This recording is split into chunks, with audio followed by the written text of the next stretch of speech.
Aí a vida da gente aqui era muito difícil naquela época, né? Até não tinha. A gente, as pessoas trabalhavam, mas não tinha recurso, não tinha para quem vender. O alimento melhorou bastante. Hoje a gente escolhe o que comer.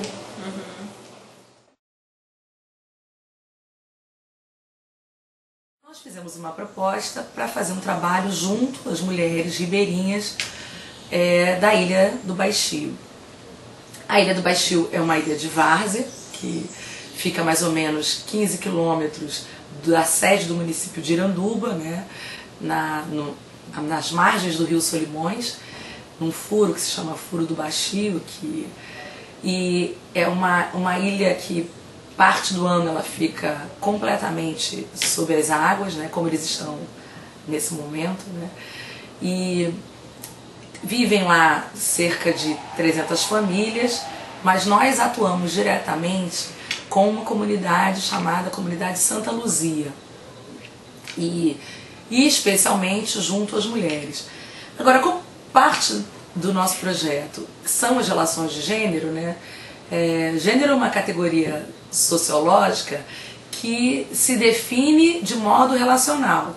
Então não havia como a gente compreender ou tentar compreender aquele mundo ribeirinho, todas as relações que elas estabelecem entre si e com a sociedade toda que envolve.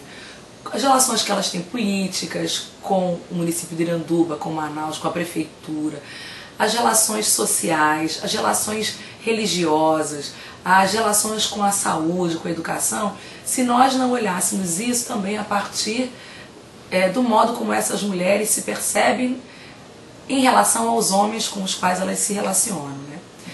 Por isso nós não só trabalhamos com um grupo de mulheres unidas do Baixio, que seria o nosso foco primeiro, mas no processo começamos a descobrir também outras organizações que a ilha tem e que vão nos ajudando a construir esse mosaico,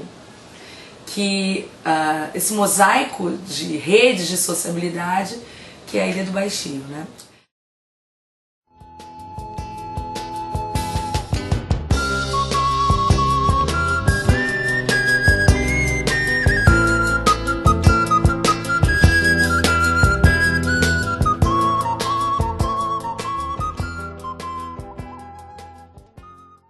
Bom, a gente vem trabalhando com memória social, a memória então enquanto uma construção do presente acerca do passado, né? Mas uma construção do presente que articula elementos do passado, mas dando a isso tudo uma lógica que faça sentido no momento em que elas estão vivendo.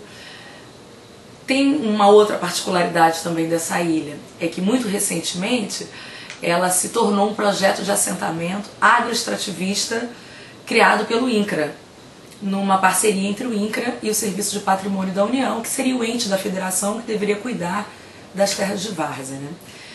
Então, todo esse conjunto de relações é que, aos poucos, de instituições, aos poucos foram nos ajudando a construir o nosso objeto de pesquisa.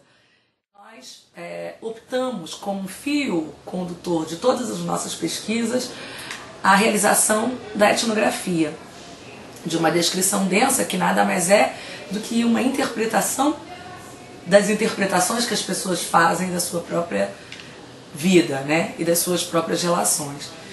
E a gente passou a ver que para, de fato, podermos empreender a prática etnográfica, a gente precisava estabelecer uma relação de confiança com essas pessoas com as quais a gente estava interessado em conversar sobre a vida. E o projeto de extensão, que acabou sendo um corolário do projeto de pesquisa, ele, na verdade, passou de um modo dialético a estabelecer com a pesquisa uma relação muito íntima.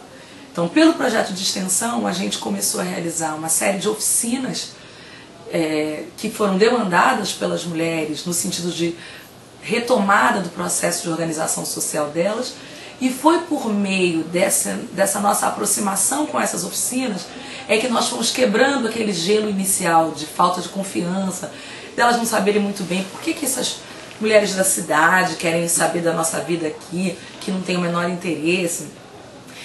Viver aqui no Rio, viver pescando, fazendo uma roça de hortaliças, por que isso interessa? Por meio do projeto de extensão, foi possível a gente encontrar essas respostas. Porque nessas oficinas, que eram momentos onde nós estávamos produzindo juntas algumas coisas, é que a gente foi também conhecendo mais essas mulheres, entendendo mais como é que elas classificam as coisas e os mundos, como é que elas hierarquizam as relações, o lugar que as associações outras têm no processo de construção das identidades femininas e masculinas, como é que se relacionam essas instituições, todo o processo de construção da religiosidade, que é muito forte na ilha e que perpassa também uma série de outros eventos, a relação que se tem muito próxima à escola, que é um centro importante, articulador e organizador de uma série de eventos, das relações, e centraliza também informações e muito da memória visual e da história da ilha, né? Para isso foi preciso que a gente imergisse na vida delas de verdade.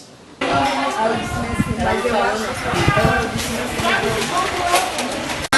falava com ele, porque eu disputava.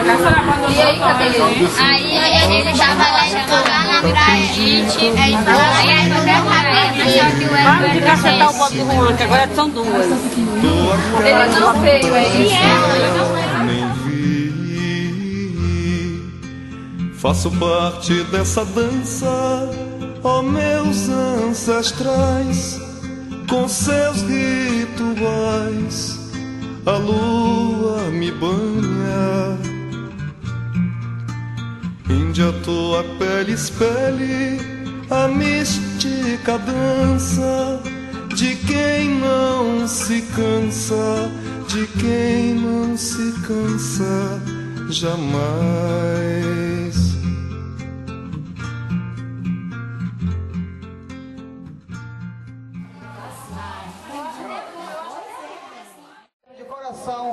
A nossa comunidade, a comunidade de Santa Luzia da Ilha do Baixio, pela determinação aqui em realizar essa festa. A gente sabe, sem a ajuda dos comunitários, sem a união de todos, ninguém fazia um evento como esse. Então eu agradeço também a essas pessoas guerreiras. Quero agradecer a todos vocês que estão aqui presentes, que vieram das comunidades, da cidade, lá da capital. Falar tupi, falar língua geral, falar tupi, falar língua geral.